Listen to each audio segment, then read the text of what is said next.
Hello, and welcome. It's Heidi Dulabon. Welcome, everyone. We are going to talk about afternoon tea. It is afternoon tea week in the UK, and I'm in the US, but we can celebrate from here as well. So, if you are a fan of afternoon tea or you'd like to learn a little bit about it, what is it? Stay tuned. We are going to have a lot of fun here and just take a few minutes from your very precious time tonight to talk a little bit about afternoon tea. I'd love it if you have any comments, please. We are also live on Instagram. We're live on YouTube. But if you're on Instagram, thank you so much for joining us. But please jump over to YouTube for any questions. If you'd be so kind, I'm trying to do both and I'm learning here. So thank you for your patience with me. Okay, so let's just have a little talk about the run of the show tonight, how we're going to handle this. We are going to do a little brief history about afternoon tea. Where did it come from? How long have we been doing this? What's happening?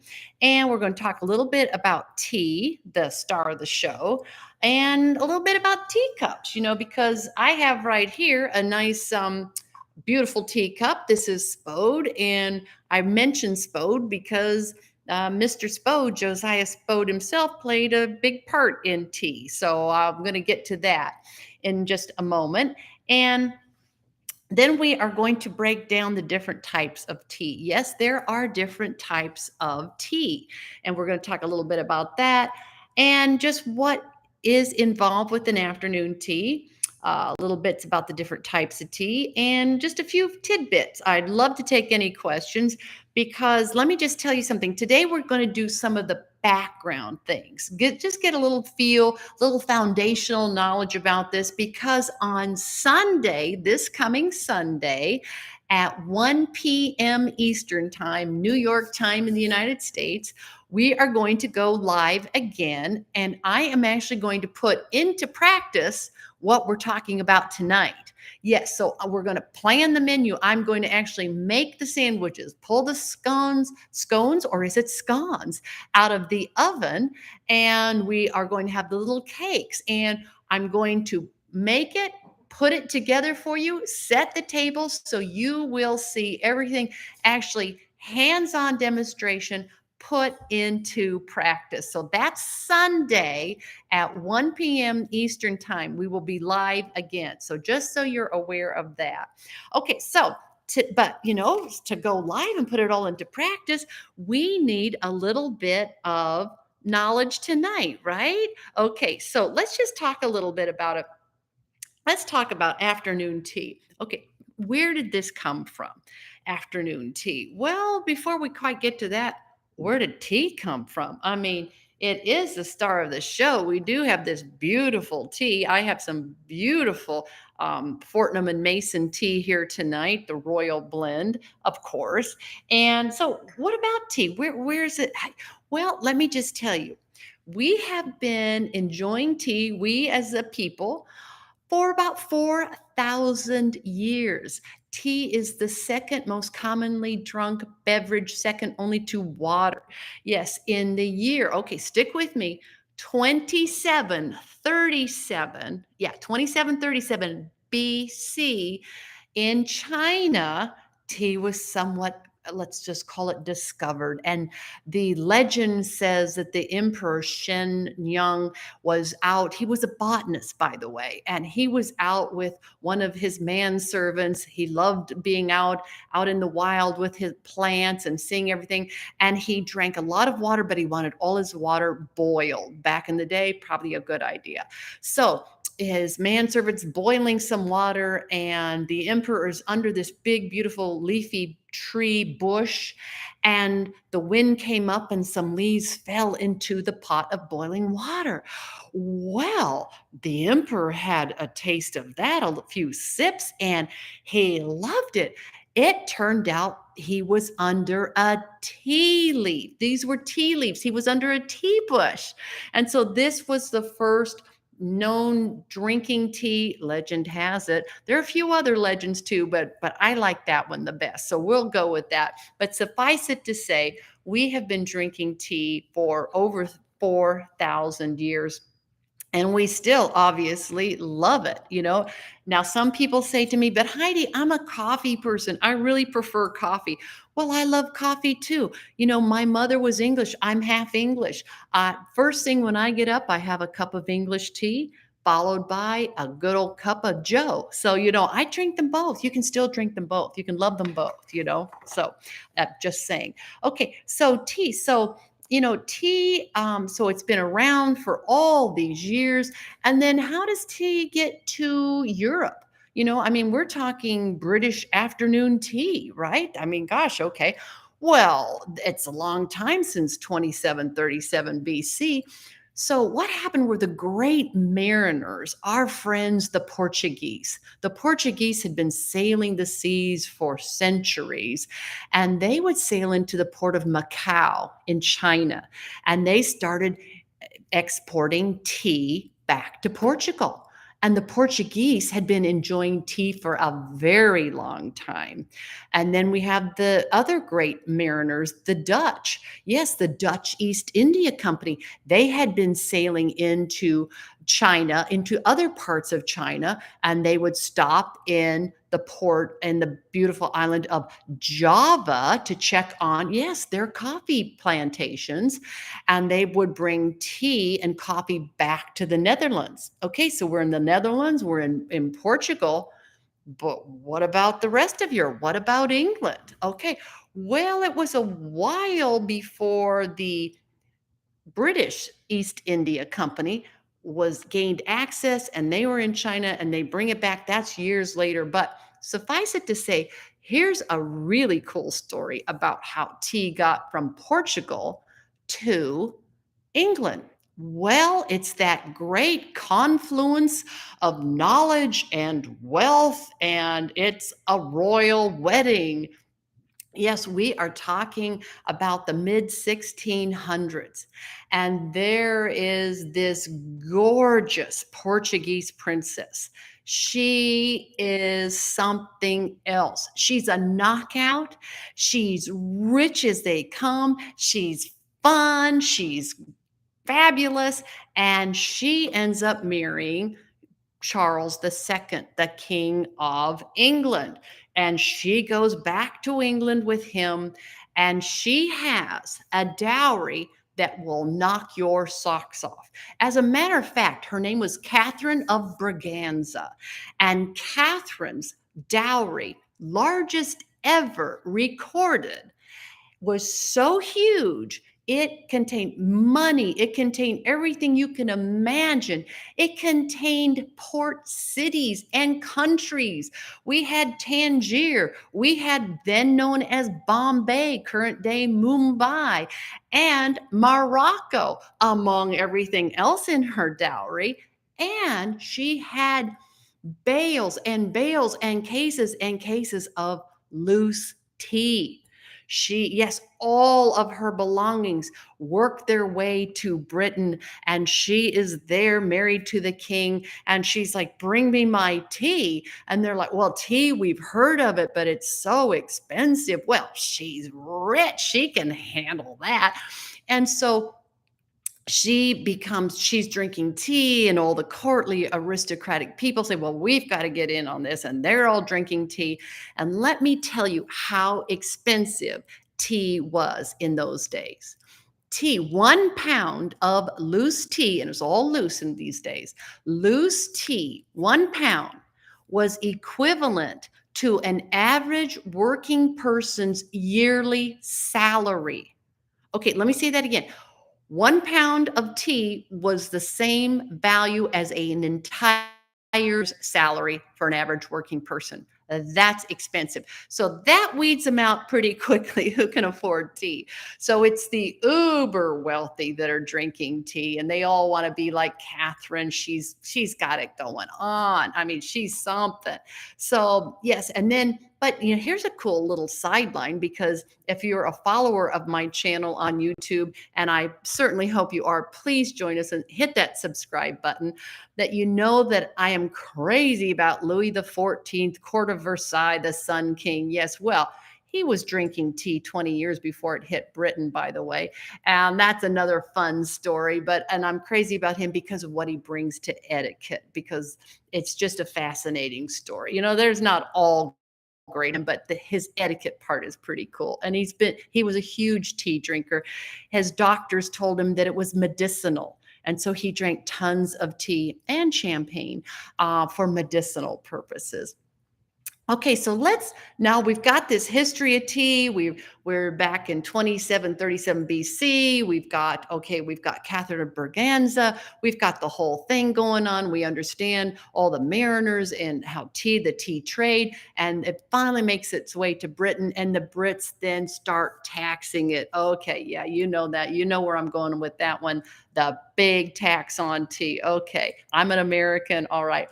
But let's get back to afternoon tea. Okay, so 200 years after our Catherine of Braganza brings tea to the court in England, we have this another beautiful woman, and her name is Anna. She is a duchess, and she is one of Queen Victoria's ladies in waiting.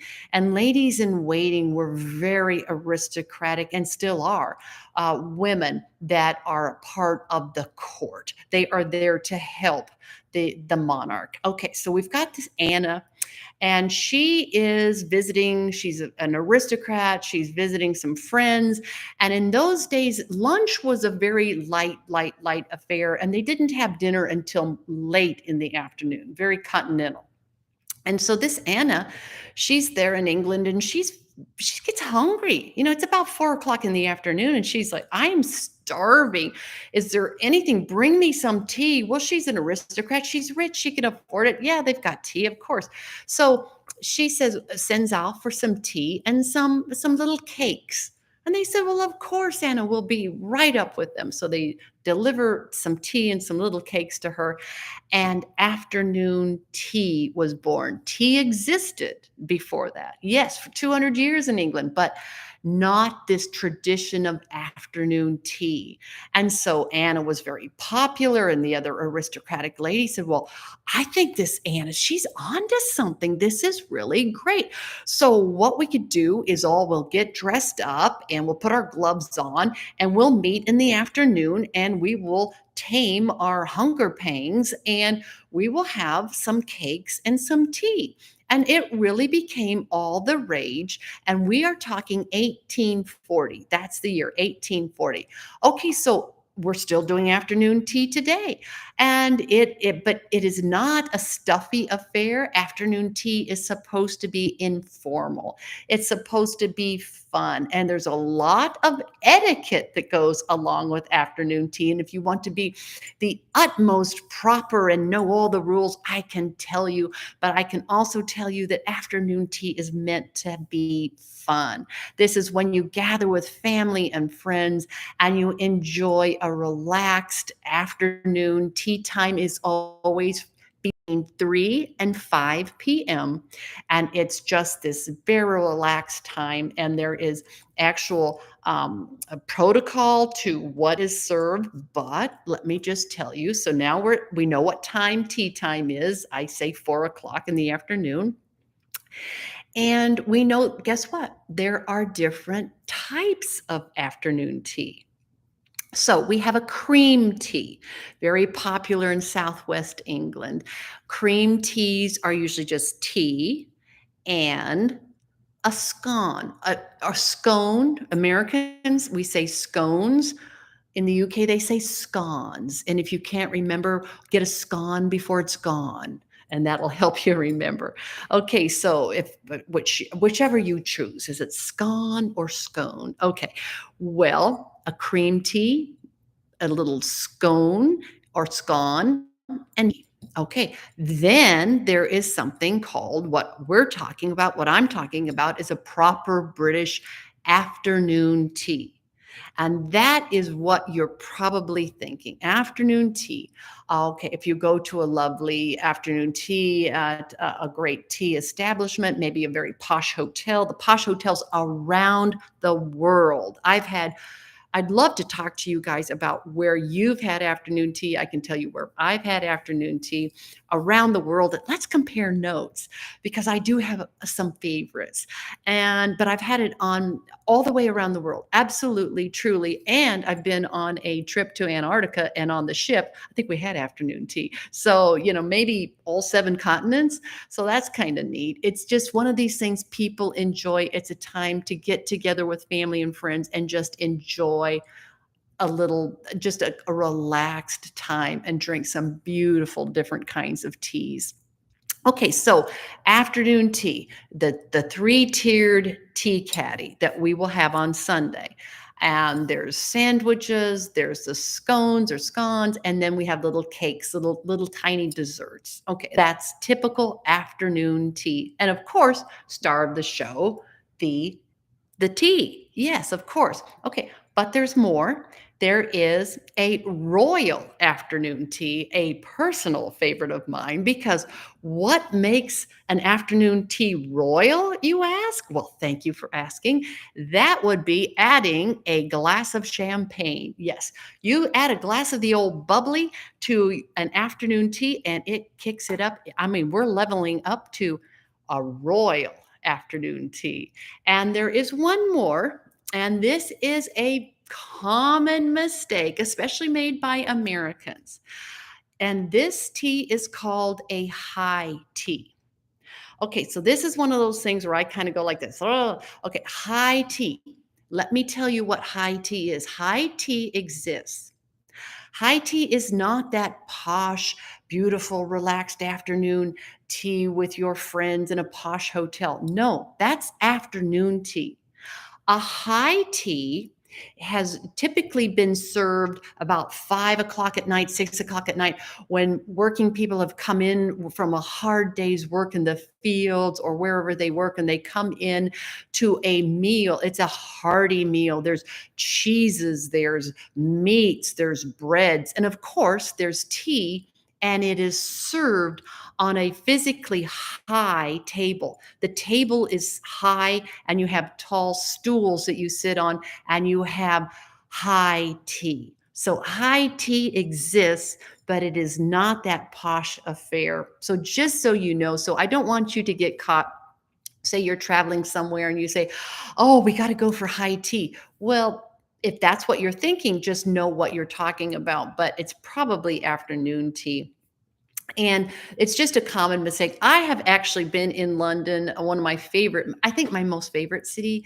And in London, I have actually seen signs where it says high tea. I go in there, I miss etiquette, and I go in there and I said, now wait a minute, you guys are advertising high tea as afternoon tea. And they say, oh, we just do that for some of the Americans and other tourists who think afternoon tea is called high tea. So don't let that you won't make that mistake after this. So high tea exists, but it's afternoon tea is what we're talking about here tonight and what we're going to talk about on Sunday. Okay, so that's great. So we know what afternoon tea is. We know what we're going to make. We're going to make these little finger sandwiches, and some of the really really typical ones are watercress or salmon or egg salad, something like that, on very thin bread, just finger sized, crust cut off.